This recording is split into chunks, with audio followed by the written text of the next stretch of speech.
Hallelujah, praise the Lord everyone. स्वागत है एक बार फिर से आपका यूनिक प्रेज पर।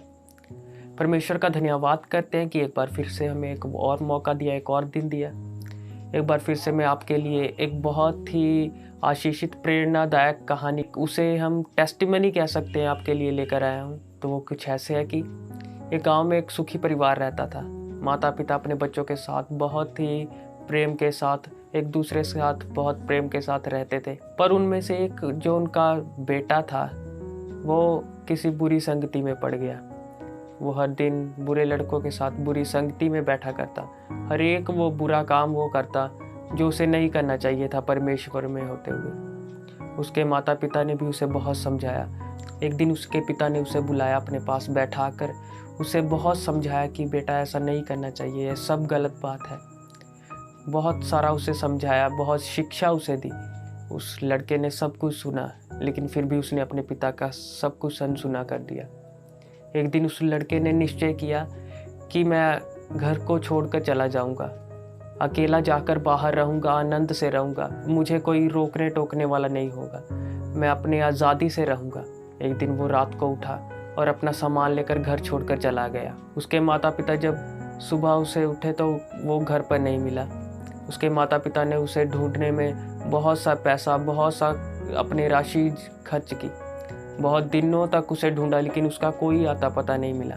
वो लड़का बाहर रहते हुए हर एक वो बुरा काम, हर एक वो बुरी आदत उसे लग पड़ी सी। चोरी करना, बुरे काम करना, शराब पीना, हर एक वो बुरा काम जो उसे नहीं करना चाहिए था वो करता था। एक दिन चोरी करते हुए उसे रंगे हाथों पुलिस ने पकड़ लिया।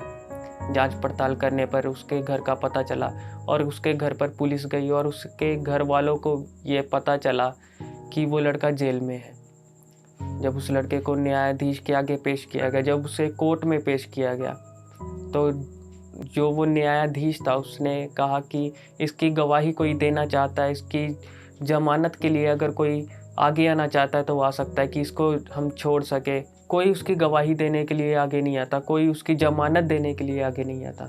दूर एक कोने में एक व्यक्ति बैठा होता है, वो अपना हाथ उठाता है, वो कहता है कि मैं इसकी जमानत दूंगा। वो व्यक्ति कटघरे में आता है, वो कभी उस लड़के की तरफ देखता है और कभी उस न्यायाधीश की तरफ देखता है। वो कोई और नहीं, वो व्यक्ति उसका पिता ही होता है।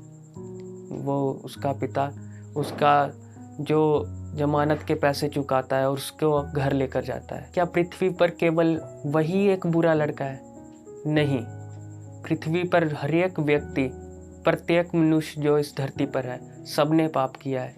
परमेश्वर का वचन बताता है कि प्रत्येक मनुष्य ने पाप किया है और परमेश्वर की दया से रहित है। शायद हम अपने माता पिता, अपने मित्रों से अपने कामों को छुपा सकते हैं, अपने पापों को छुपा सकते हैं, लेकिन हम परमेश्वर से अपने कोई काम नहीं छुपा सकते। प्रत्येक काम जो हम करते हैं, जो पाप हम करते हैं, परमेश्वर सबका हिसाब रखता है। परमेश्वर हमारे विचारों को जानता है। कोई भी काम, चाहे वो भला हो या बुरा, उसे कर हम परमेश्वर से छिप नहीं सकते। धरती के ऊपर, आसमान के नीचे कोई ऐसी जगह नहीं है कि जहां हम पाप करके परमेश्वर से छुप सके। परमेश्वर की आंखें, वचन कहता है कि परमेश्वर की आंखें सदा हमारे ऊपर लगी रहती हैं, वो हर एक मनुष्य को जांचती रहती हैं। फिर भी वचन कहता है कि हम चाहे जैसे भी हों, भले हों या बुरे, परमेश्वर हमें प्रेम करता है, वो हमें कभी नहीं छोड़ता। जैसे कि बाइबल में उड़ाऊ पुत्र का जिक्र किया गया है, जैसे कि वो अपना सब कुछ लेकर, अपने पिता की संपत्ति लेकर बाहर चला जाता है, लेकिन फिर भी जब वो वापस लौटता है कंगाल होकर, उसका पिता उसे अपने सीने से लगाता है, उसे गले से लगाता है, उसे धिक्कारता नहीं। वैसे ही जब हम परमेश्वर के पास वापस लौट आते हैं, जब हम अंगीकार करते हैं कि परमेश्वर, हाँ हमने ये पाप किया, ये गुनाह किया है, अब उसके आगे हम जब गिर जाते हैं, जब झुक जाते हैं, तो सचमुच परमेश्वर हमें प्रेम करता है। वो हमें धिक्कारता नहीं कि तुम पापी हो। वचन कहता है कि परमेश्वर पापियों को बचाने के लिए ही आया है। उसका लहू पापियों के गुनाहों के माफ़ी के लिए बहाया गया। सचमुच परमेश्वर के लोगों, परमेश्वर का हम धन्यवाद करते हैं कि वो प्रेमी पिता है, वो हमसे प्रेम करता है। सचमुच विश्वास करते हैं कि इस छोटी सी कहानी के द्वारा आपको ज़रूर आशीष मिलेगी। अगर आपसे भी कोई पाप हुआ है, कोई गलती हुई, तो ऐसे मत सोचे कि परमेश्वर आपको क्षमा नहीं करेगा। सचमुच उसके सामने गिर जाएं, घुटनों पर आकर उससे माफ़ी मांगे। सच में जब वो एक धरती का पिता अपने बच्चों को माफ़ कर सकता है, क्षमा कर सकता है, तो वो हमारा सोचिए, वो हमारा सर्वशक्तिमान परमेश्वर कितना महान है, वो हमसे कितना प्रेम करता है, क्या वो हमें माफ़ नहीं करेगा। सच मुझे पास वापस लौट आए और परमेश्वर का धन्यवाद करते हैं। मिलेंगे किसी और नई वीडियो में, तब तक लिए हमें दुआओं में याद रखें, इस चैनल को अपनी दुआओं में याद रखें। सबको जय मसीह की।